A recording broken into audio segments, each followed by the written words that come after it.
So here's my formal definition of ellipse. An ellipse is a collection of points, the sum of whose distance from two fixed points is constant. Those two fixed points are called foci. Here's F1, here's F2. So here's a point on my ellipse, and it's the case that the sum of these two distances is some constant. Here's a point on my ellipse. The sum of these two distances is the same constant. Let's look at a special point.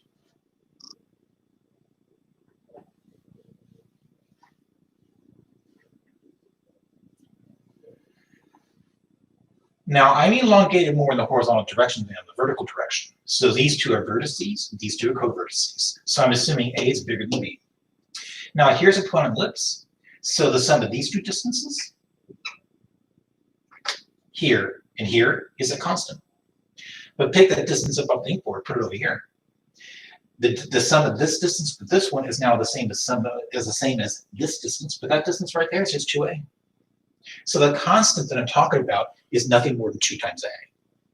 Consider another special point, this covertex.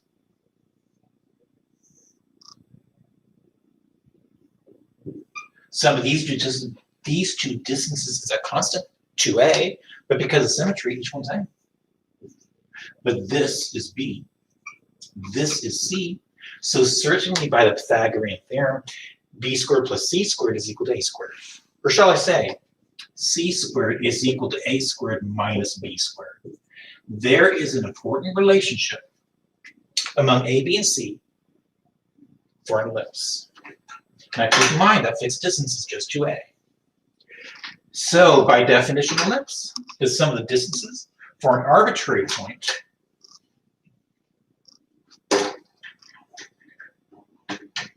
How about an arbitrary point being labeled P?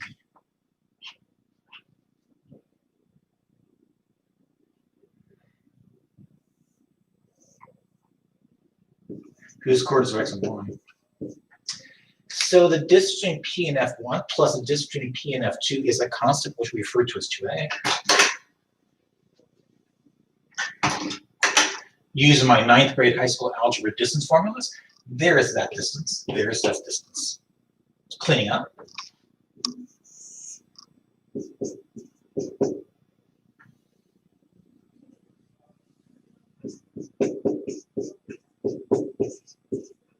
By subtracting that from both sides.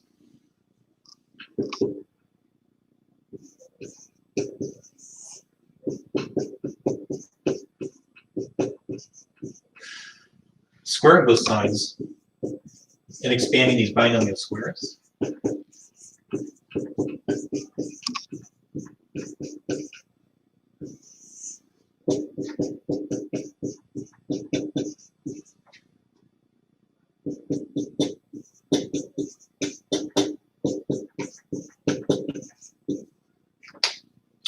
Looks to me like I can subtract the next square from both sides and get rid of those.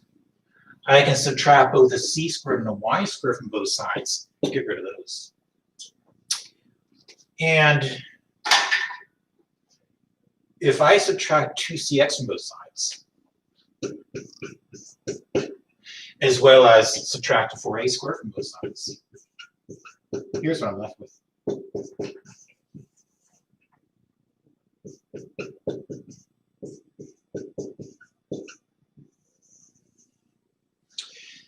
And if you will allow to divide both sides by -4, just to clean things up a little bit.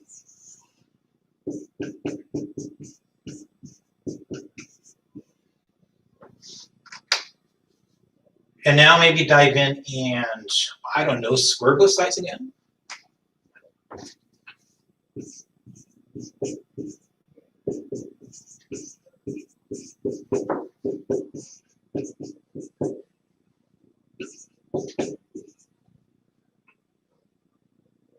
So I squared both sides. I do think this should be squared. So that gives me this.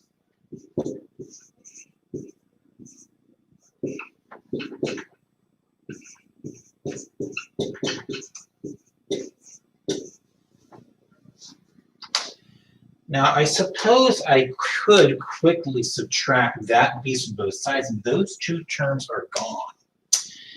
And unfortunately, there's no room left.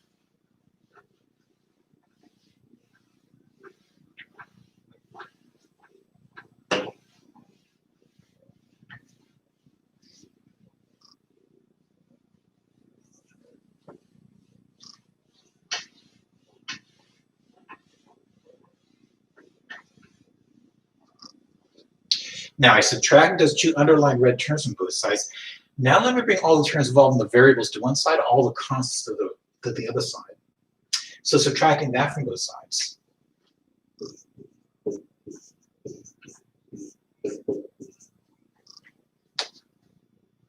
Subtracting that term from both sides.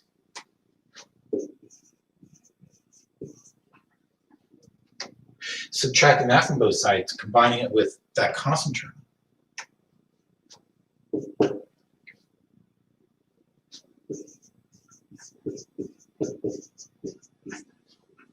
Recalling this. Meaning, with those two constants you see in parentheses, they are equivalent to a negative b squared.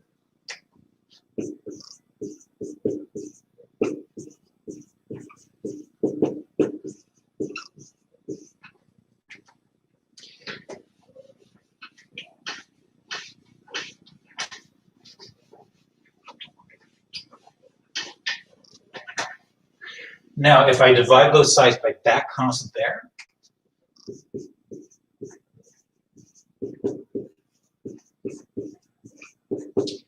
there is a standard form for the equation of an ellipse elongated horizontally, whose center is at the origin. Where it is the case that c squared equal to a squared minus b squared. If the center is located at h comma k, it becomes this.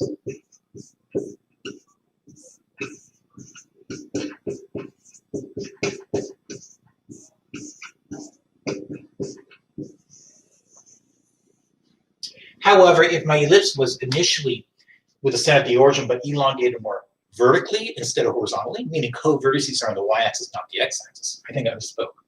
If I'm elongated, the center at the origin, along the y-axis, then my vertices would be located at 0, a and 0, negative a, meaning the equation would look like this.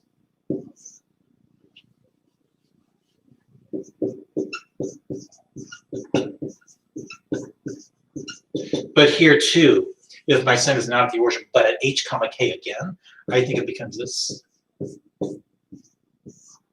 So when it comes to the standard forms for equation of an ellipse, it's just understood that a is bigger than b. If you don't remember that, don't worry about it. It'll naturally pop up when you actually sketch the graph.